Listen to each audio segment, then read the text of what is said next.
السلام عليكم ورحمة الله وبركاته. ازيكم عاملين ايه؟ ان شاء الله تكونوا بخير وفي احسن صحة واحسن حال. النهاردة بقى ان شاء الله هوريكم طريقتي في عمل الرز المبهر بقطع البانيه القطع الصغيرة او بقطع الفراخ. طريقة سهلة جدا، طبعا كلنا بقى زهقنا من الاكل يعني تغيير. يلا بينا نشوف الطريقة. بس يلا بينا الأول نصلي على النبي عليه أفضل الصلاة والسلام. اللهم صل وسلم وبارك على سيدنا محمد وعلى آله وصحبه وسلم. يلا يا حبايبي، قبل أي حاجة بقى ما تنسوش تعملوا لي اللايك والشير والسبسكرايب وتشتركوا في القناة علشان يوصل لكم أي حاجة جديدة أعملها. يلا بينا نشوف الطريقة. أول حاجة طبعا أنا جبت الحلة بتاعتي وحطيت فيها معلقة سمنة ومعلقتين زيت وأسخنهم كويس جدا. بعد كده بقى أكون محضرة بصلاية كبيرة ومقطعاها قطع صغيرة. ممكن عايزين تفرموها في الكبة بتفرموها، بالمبشرة بتبشروها، بتقطعوها قطع صغيرة على راحتكم.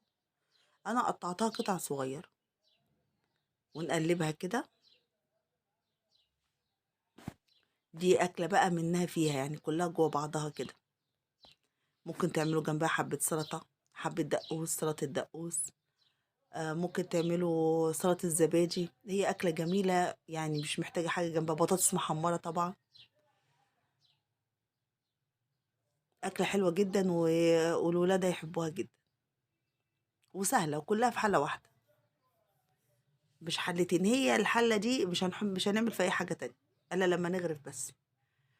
ونقلب كده البصل لحد لما يبقى بالشكل ده. وأول ما البصلة بتاعتنا تصفر ننزل بقى بالتوابل بتاعتنا. التوابل بتاعتنا عبارة عن إيه؟ بابريكا وكركم وبصل بودر وتوم بودر وقرفة وسبع بهارات وكزبرة وكمون. من كل حاجة معلقة ممسوحة ما عدا الكركم معلقة كبيرة، وحبة زعتر. ونقلب كده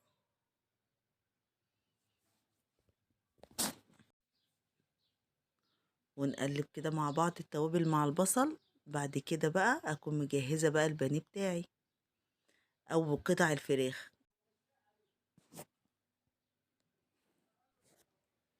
أي حاجة تحبوا تعملوا بيها. أنا جبت البانيه وقطعته بالشكل ده، كان عندي يعني بانيه في الفريزر وقطعته قطع صغيرة كده. وغسلته طبعا كويس جدا وصفيته، شطفته يعني حلو، شطفة حلوة كده بالمية، وسبته يتصفى خالص وقطعته بعد كده. وبعد كده نزلت بيه بقى على البصل بتاعنا وبقلبه عشان ياخد بقى طعم البصل والبصل ياخد طعمه، كله ياخد طعم بعض.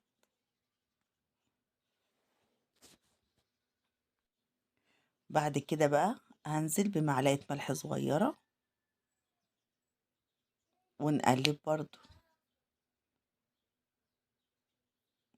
كده احنا حطينا الملح بتاع الفراخ وبتاع البصل، طعم بقى وريحة تحفة بجد. وبعد بقى ما كله اتشرب من بعضه نزلت بقى بفصين توم مفرومين، فصين توم بالعدد مفرومين، او معلقة صغيرة لو فارمين في الفريزر. ونقلبهم برضو مع بعض. اخر حاجة انا حطيتها التوم. وبعد كده بقى اكون طبعا غاسلة الرز ومصفيه. انا غاسلة 4 كوبايات رز و... و... وصفيتهم في المصفى وسبتهم لحد ما تصفوا خالص خالص خالص. وبعد كده نزلت على بقى الفراخ بتاعتي وعلى البصل.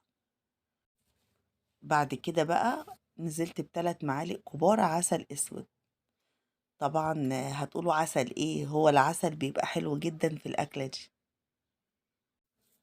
لو مش حابين طبعا تحطوا العسل بلاش، يعني بلاش. لكن هو في الأكلة يعني هو أساسي، وفي نفس الوقت بيديها طعم جميل جدا. مش الرز مش بيبقى مسكر ولا حاجة، بيبقى طعمه تحفة. بس لو مش حابينه يعني مش حابين الخطوة دي بلاش. طبعا انا حطيت الملح بقى بتاع الرز، والملح على حسب الرغبة.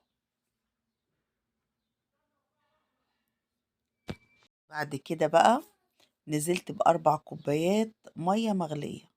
طبعا لو في شوربة تنزلوا بأربع كوبايات شوربة أو كوبايتين شوربة وكوبايتين مية. ليه؟ لأن أنا حاطة أربع كوبايات رز، يبقى أربع كوبايات مية أو أربع كوبايات شوربة. لكل كوباية رز كوباية مية مغلية أو كوباية شوربة. وقلبتهم وسبتها لما غليت، وأول ما الرز غلي رحت موطيه عليه خالص.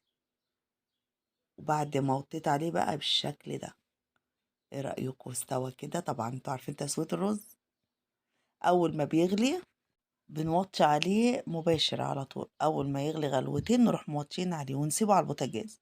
بياخد حوالي تلت ساعة أو نص ساعة ل5 دقايق، وتلاقوه استوى وبقى جميل ومفلفل وتحفة. هو كده استوى خلاص، وكده غرفته. ايه رأيكم؟ تحفة، شكله جميل وطعمه جميل جدا جدا جدا.